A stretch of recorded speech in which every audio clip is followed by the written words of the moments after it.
Hello everyone, स्वागत है आपका झारखंड जीके के सीरीज में। दोस्तों, इस सीरीज का वीडियो नंबर 35 है। अगर आपने इससे पहले वाला वीडियो नहीं देखा है इस सीरीज का, तो इस वीडियो के डिस्क्रिप्शन में इस सीरीज का पूरा प्लेलिस्ट डाल दिया गया है, आप वहां से जाकर के देख सकते हैं। बात करते हैं जेएसएससी सीजीएल का, तो जेएसएससी सीजीएल में झारखंड जीके से कुल 40 प्रश्न आने वाले हैं, जो इस सीरीज से बाहर जाने वाला नहीं है। तो अगर आप बेहतरीन तरीके से तैयारी करना चाहते हैं तो हमारे साथ जुड़ जाइए। जुड़ने के लिए कुछ शुल्क नहीं लग रहा है, आपका सिर्फ करना है चैनल को सब्सक्राइब और साथ ही साथ बेल आइकन को ऑल कर लीजिएगा, ताकि जब भी वीडियो अपलोड होगा नोटिफिकेशन सबसे पहले आप लोगों को मिल सकेगा। और इस सीरीज़ का क्वेश्चन का PDF फाइल चाहिए तो हमारे टेलीग्राम चैनल से ज्वाइन होना ना भूलें, आप वहां से आसानी से डाउनलोड कर सकते हैं। लिंक जो है इस वीडियो के डिस्क्रिप्शन में डाल दिया गया है। तो चलिए आज की क्लास को प्रारंभ करते हैं। और आज की क्लास का सबसे पहला सवाल देखिए, झारखंड में पहला परमवीर चक्र किसे प्रदान किया गया था? इसका राइट आंसर करेंगे ऑप्शन ए, अल्बर्ट एक्का को झारखंड में पहला परमवीर चक्र प्रदान किया गया था। और अल्बर्ट एक्का जो हैं वो सेना के ब्रिगेड ऑफ द गार्ड्स के नायक थे। कौन? तो अल्बर्ट एक्का। और उन्होंने 1971 के भारत पाक युद्ध में दुश्मन के हमले को नाकाम करते हुए शहीद हो गए थे। कब? तो 1971 में, ध्यान रखिएगा। उसके बाद भारत सरकार ने उन्हें मरणोपरांत सर्वोच्च सैन्य सम्मान, जिसे परमवीर चक्र कहते हैं, उनसे सम्मानित किया गया था। और इनका जन्म जो हुआ था वो 27 दिसंबर 1942 के गुमला जिले के जरी गांव में हुआ था। एक आदिवासी ईसाई परिवार में हुआ था। किनका? तो ध्यान रखिएगा, अल्बर्ट एक्का का 1942 में इनका जन्म था। और ये इनका निधन जो हुआ था वो 1971 में हो गया था। ठीक है, कारण यहाँ पे लिख दिए हैं, इंपॉर्टेंट पॉइंट है, ध्यान में रखिएगा। ठीक है, अगला सवाल यहाँ पे देखिएगा। सवाल क्या कहता है कि 1779 ईस्वी में झारखंड में पहली बटालियन कहाँ स्थापित की गई थी? इसका राइट आंसर करेंगे ऑप्शन ए, रामगढ़ में स्थापित की गई थी। कब? तो ध्यान रखिएगा 1779 ईस्वी में। ठीक है, आगे यहाँ पे ये क्वेश्चन जो है दोस्तों पूछा जा चुका है आपके जेएसएससी सीजीएल में। ये दोनों क्वेश्चन आप ध्यान में रखिएगा। क्वेश्चन क्या पूछा गया था? झारखंड में स्थापित पहली बटालियन का प्रशासक किसे नियुक्त किया गया था? इसका राइट आंसर करेंगे चैपमैन को नियुक्त किया गया था। दूसरा सवाल जो पूछा गया था, झारखंड में किन 2 जिलों में आदिम जनजाति बटालियन का गठन किया गया है? इसका राइट आंसर करेंगे खूंटी और दुमका। ये दोनों जिलों में, जो झारखंड के ये 2 जिलों में आदिम जनजाति बटालियन का गठन किया गया है। ठीक है, ध्यान में रखिएगा। आगे नेक्स्ट सवाल यहाँ पे देखिएगा, मुक्ति वाहिनी सेना के सेनापति किसे नियुक्त किया गया था? इसका राइट आंसर करेंगे ऑप्शन ए, पांडे गणपत राय को मुक्ति वाहिनी सेनापति के रूप में इसे नियुक्त किया गया था। बात करते हैं इसके नेतृत्वकर्ता कौन थे? तो ध्यान रखिएगा, मुजीबुर रहमान ने इसका नेतृत्व किया था। किसका? तो मुक्ति वाहिनी का। और ये एक गुरिल्ला प्रतिरोध आंदोलन था जो कि बांग्लादेश के लिए यहाँ पे लड़ा गया था। और ये जो है वो 26 मार्च 1971 को बांग्लादेश की स्वतंत्रता की घोषणा के बाद बंगाली नियमित और नागरिकों द्वारा मुक्ति वाहिनी का गठन किया गया था। कब? तो ध्यान रखिएगा 1971, ये डेट बहुत ही इम्पोर्टेंट है। उसके बाद दिसंबर 1971 में पाकिस्तान के आत्मसमर्पण और ढाका और अन्य शहरों की मुक्ति में महत्वपूर्ण भूमिका निभाई थी। कौन सा? तो मुक्ति वाहिनी, ध्यान में रखिएगा। और मुक्ति वाहिनी सेना के संस्थापक कौन थे? तो ध्यान रखिएगा, ठाकुर विश्वनाथ साहदेव। कौन थे? तो ठाकुर विश्वनाथ साहदेव। ठीक है, आगे बढ़िए। नेक्स्ट सवाल यहाँ पे देखिए क्या कहता है, बाइबल का संथाली में अनुवाद किसने किया था? इसका राइट आंसर करेंगे ऑप्शन डी, रेड रन कैनल कोल ने किया था। ठीक है, बाइबल को संथाली में। और बाइबल को हिंदी में किसने जो है अनुवाद किया था? ध्यान रखिएगा, फादर कामिल बुल्के ने। इन्होंने जो है वो हिंदी में अनुवाद किया था बाइबल का। तो ये सभी पॉइंट आप ध्यान में रखिएगा। आगे बढ़ते हैं। नेक्स्ट सवाल यहाँ पे देखिएगा, लाल बाबू के नाम से कौन साहित्यकार जाने जाते हैं? इसका राइट आंसर होगा ऑप्शन डी, राधा कृष्ण को जो वो लाल बाबू के नाम से जाने जाते हैं, एक साहित्यकार के रूप में जाने जाते हैं। और क्वेश्चन आपसे पूछा जा चुका है कि क्वेश्चन था बड़ी दादी। दोस्तों ध्यान में रखिएगा, बड़ी दादी के नाम से कौन साहित्यकार जाने जाते हैं? तो ध्यान रखिएगा, सरोजा अय्यर को जाने जाते हैं। ठीक है, सरोजा अय्यर को एक बड़ी दादी साहित्यकार के रूप में जाने जाते हैं। एक और सवाल था आपसे, निर्मला, सिस्टर निर्मला। ठीक है, ये ध्यान में रखिएगा, सिस्टर निर्मला के नाम से कौन साहित्यकार जाने जाते हैं? तो ध्यान रखिएगा कुसुम जोशी। ठीक है, कुसुम जोशी को जो है वो सिस्टर निर्मला के रूप में जाने जाते हैं। ठीक है, आगे राधा कृष्ण के से रिलेटेड हम पॉइंट यहाँ पे देख लेते हैं। तो इनका जन्म जो हुआ था वो 1910 ईस्वी में रांची के अपर बाजार में हुआ था और इनके पिता का नाम क्या था? तो ध्यान रखिएगा राम जतन था। क्या था? राम जतन, जो कचहरी में मुंशी का काम किया करते थे। उसके बाद राधा कृष्ण का उपनाम की अगर हम बात करें तो लाल बाबू, जो क्वेश्चन में पूछा जा चुका है। ठीक है, झारखंड का पहला वृत्त चित्र राधा कृष्ण ने ही खींचा था। ये सवाल आपसे पूछा जा चुका है कि झारखंड का पहला वृत्त चित्र खींचने वाला व्यक्ति का नाम क्या है? तो ध्यान में रखिएगा वृत्त चित्र। और ये झारखंड के प्रसिद्ध हिंदी साहित्यकार थे। रांची में झारखंड क्षेत्रीय बुद्धिजीवी सम्मेलन, दोस्तों बुद्धिजीवी सम्मेलन से आपका सवाल हमेशा पूछा जाता है, तो ये पॉइंट आप ध्यान में रखिएगा कि बुद्धिजीवी सम्मेलन का आयोजन किया गया था और इस सम्मेलन का अध्यक्षता किसने किया था? तो ध्यान रखिएगा राधा कृष्ण ने किया था। ठीक है, और इनके सम्मान में रांची एक्सप्रेस पत्रिका के द्वारा प्रतिवर्ष जो है वो राधा कृष्ण पुरस्कार भी दिया जाता है। ठीक है, रांची एक्सप्रेस पत्रिका के द्वारा ये हर एक साल जो है वो राधा कृष्ण पुरस्कार दिया जाता है।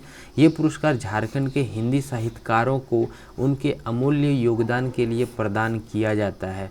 और राधा कृष्ण पुरस्कार की शुरुआत कब हुई थी? तो ध्यान रखिएगा 1980 में इसका शुरुआत किया गया था। और राधा कृष्ण पुरस्कार सबसे पहले किसको मिला था?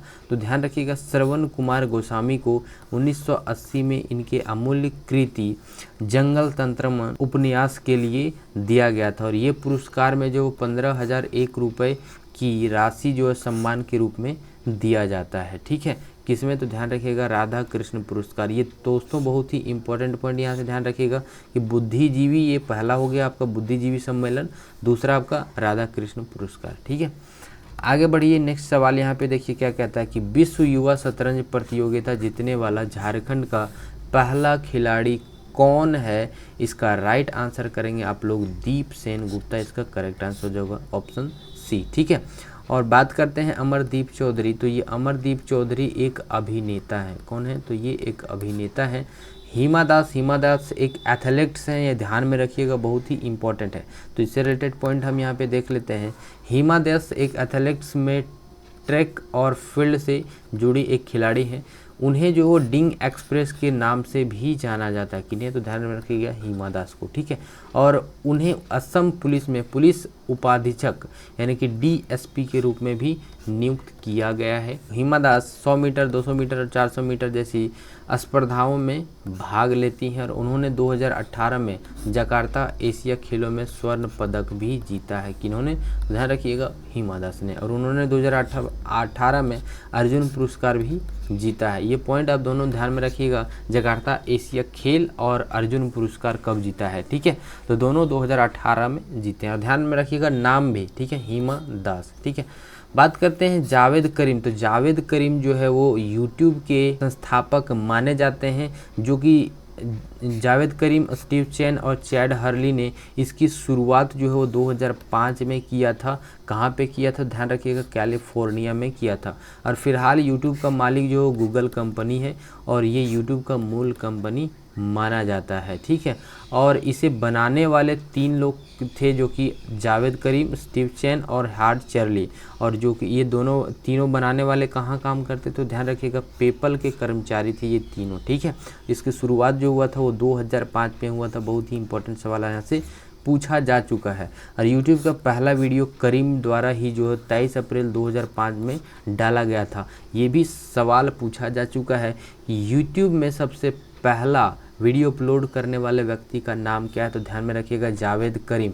कब अपलोड किया था? तो ध्यान रखिएगा 23 अप्रैल 2005 को। और यही तीनों ने मिलकर जो है वो यूट्यूब का आविष्कार किया था। ठीक है, आगे बढ़िए। नेक्स्ट यहाँ पे सवाल देखिए क्या बोलता है कि सैनिक स्कूल तिलैया की स्थापना कब हुई थी? इसका राइट आंसर करेंगे आप लोग 1963 को हुआ था। कब हुआ था? ध्यान रखिएगा 1963। एग्जैक्ट डेट यहाँ पे याद रखिएगा 16 सितंबर 1963 को इसकी स्थापना हुई थी। किसके द्वारा किया गया था? तो ध्यान रखिएगा कर्नल स्मिथ के द्वारा किया गया था। ठीक है, कर्नल स्मिथ के द्वारा इसका स्थापना किया गया था। बात करते हैं यहाँ पे रक्षा मंत्रालय द्वारा 18 नए स्कूलों की अनुमोदित किए जाने के बाद देश में सैनिक स्कूलों की कुल संख्या भी कितनी है, तो ध्यान में रखिएगा 51 है। और सैनिक स्कूल देश का पहला सैनिक स्कूल है जिसकी स्थापना महाराष्ट्र राज्य के मुख्यमंत्री द्वारा यशवंतराव चौहान ने किया था। इसकी स्थापना किसने किया था सैनिक स्कूल का, तो यशवंत राय ने किया था। और इसका उद्घाटन जो वो किया था किसने किया था, तो रक्षा मंत्री श्री वी.के. कृष्णन मेनन ने किया था। ठीक है, कृष्ण मेनन ने किया था। कब, 23 जून 1961 में इसकी स्थापना किया गया। इसका उद्घाटन जो है वो 1961 में किया गया था। सॉरी, ध्यान रखिएगा झारखंड में दूसरा सैनिक स्कूल खुलने जा रहा है जो दुमका जिले में है। ये पॉइंट आप ध्यान में रखिएगा। ठीक है, आगे बढ़ते हैं। नेक्स्ट सवाल यहाँ पे देख लीजिएगा कि झारखंड में उज्ज्वला योजना किस वर्ष शुरू की गई थी। इसका राइट आंसर करेंगे आप लोग, 2016 में इसकी शुरुआत की गई थी। इसकी शुरुआत किनके द्वारा किया गया था, तो ध्यान रखिएगा वर्तमान के प्रधानमंत्री द्वारा शुरू किया गया था, यानी कि नरेंद्र मोदी के द्वारा शुरू किया गया था। ये पॉइंट आप ध्यान में रखिएगा। ठीक है, कब शुरुआत किया गया था, तो 2016 में शुरुआत किया गया था। इसकी एग्जैक्ट डेट की अगर हम बात करें तो ध्यान रखिएगा 1 मई 2016 को इसकी शुरुआत की गई थी। झारखंड की जेल में चेतन महाजन द्वारा रचित पुस्तक का क्या नाम था, इसका राइट आंसर हो जाएगा option D, the bad boy of Bokaro jail. ये है चेतन महाजन और ये इनका बुक है। ठीक है, इसका प्रकाशन कब हुआ था, the bad boy of Bokaro jail, तो इसका प्रकाशन हुआ था 2014 में। ये ध्यान में रखिएगा। ठीक है, आगे बढ़िए। नेक्स्ट सवाल यहाँ पे देख लीजिएगा क्या है कि 7 पहाड़ियों का घर किस क्षेत्र को कहा जाता है।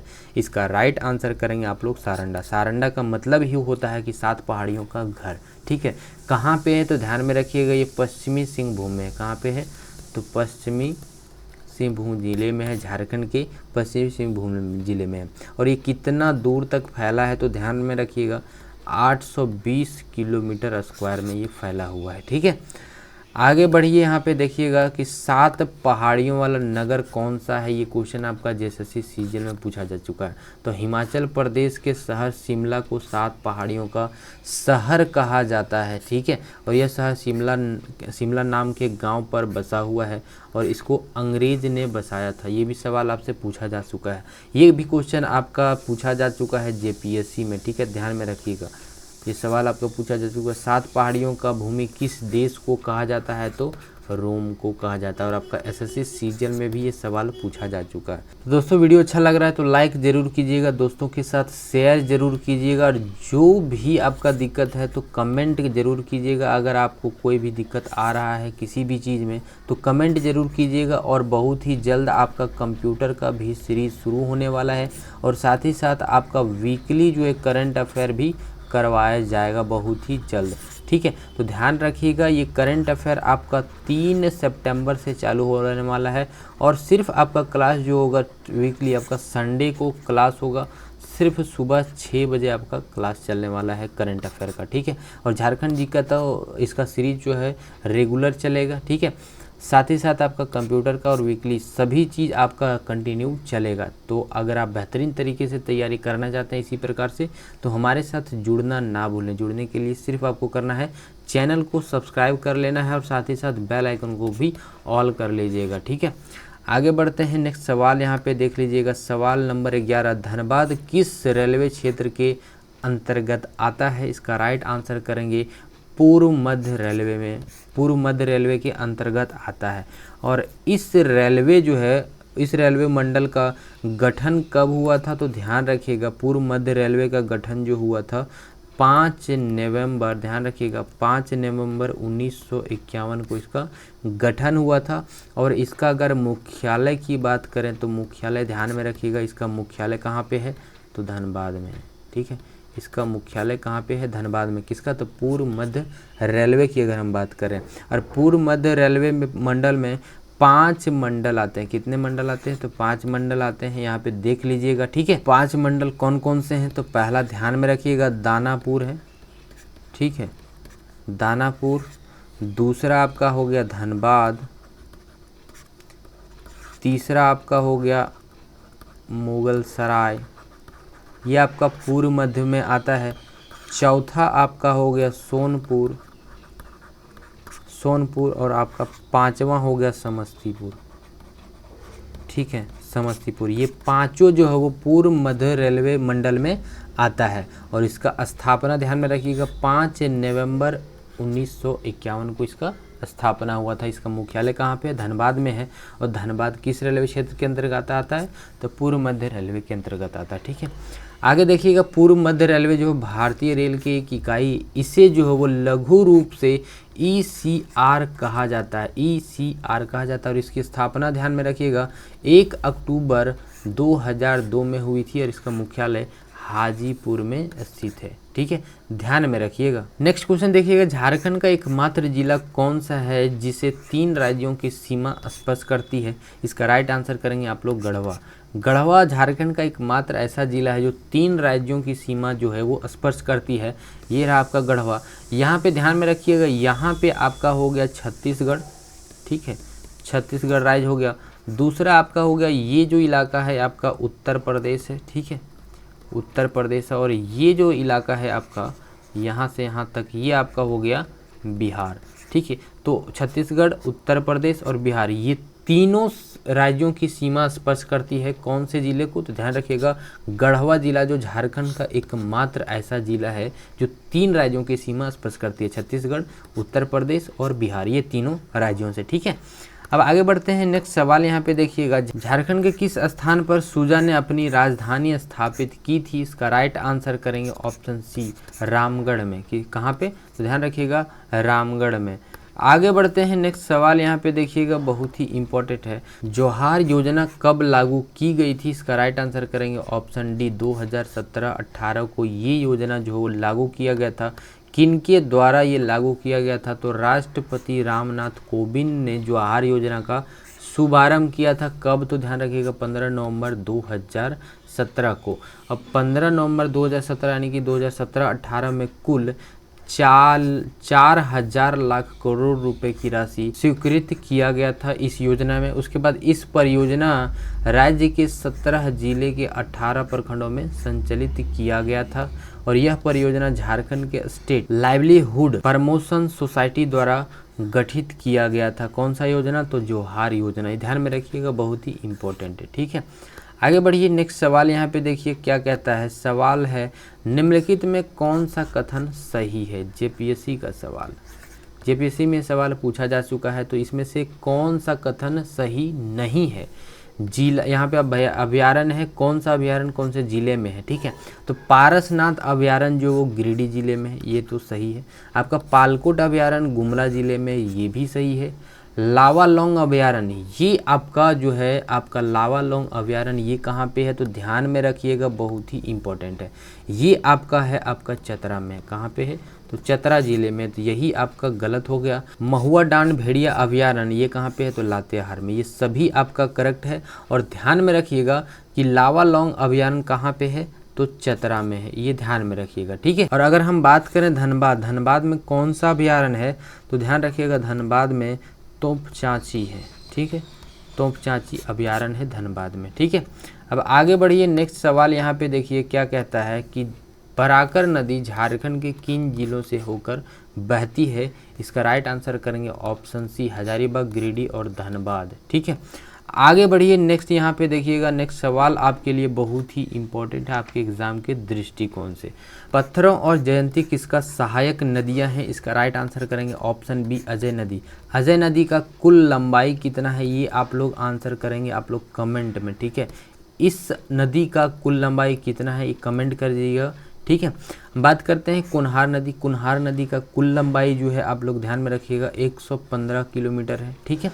और औरंगा नदी की अगर हम बात करें तो इसका कुल लंबाई जो 80 किलोमीटर है, जो कि लातेहार जिला से इसका उद्गम होता है। और कुन्हार नदी की अगर हम बात करें, इसका उद्गम कहाँ से होता है? ध्यान में रखिएगा, जसपुर से इसका उद्गम होता है, ठीक है, जसपुर से इसका उद्गम होता है। नेक्स्ट यहाँ पे देख लीजिएगा, बहुत ही इंपॉर्टेंट है।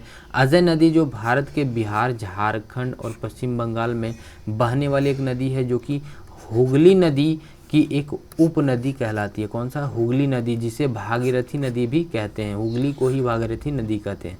और हुगली नदी जो है इसका कुल लंबाई कितना है तो ध्यान में रखिएगा, इसका कुल लंबाई जो 260 किलोमीटर है। ठीक है, ध्यान में रखिएगा। आगे बढ़ते हैं। नेक्स्ट सवाल यहाँ पे देखिएगा, बहुत ही इम्पोर्टेंट है। झारखंड में ऊर्जा नीति किस वर्ष लागू की गई थी? इसका राइट आंसर करेंगे ऑप्शन डी, 2012 में इसका लागू हुआ था। ठीक है। नेक्स्ट सवाल है, झारखंड में किस जिले से ब्राह्मणी नदी निकलती है? इसका राइट आंसर करेंगे आप लोग, पलामू जिले से निकलती है।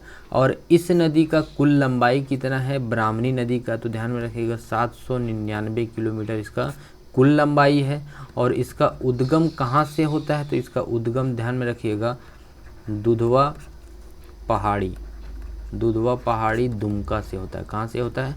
दुधवा पहाड़ी दुमका जिले से इसका उद्गम होता है। ठीक है, आगे बढ़ते हैं। नेक्स्ट सवाल यहाँ पे देखिएगा कि झारखंड राज्य में चांडिल जल विद्युतीय योजना किस नदी पर है? इसका राइट आंसर करेंगे आप लोग, स्वर्णरेखा नदी पर है। ठीक है, तो दोस्तों इस वीडियो में इतना ही। मिलते हैं नेक्स्ट वीडियो में। वीडियो कैसा लगा कमेंट करके ज़रूर भी बोलिएगा। और साथ ही साथ हमारे साथ जुड़ना ना भूलें, चैनल को सब्सक्राइब कर लीजिएगा, साथ ही साथ टेलीग्राम चैनल से ज्वाइन हो जाइएगा।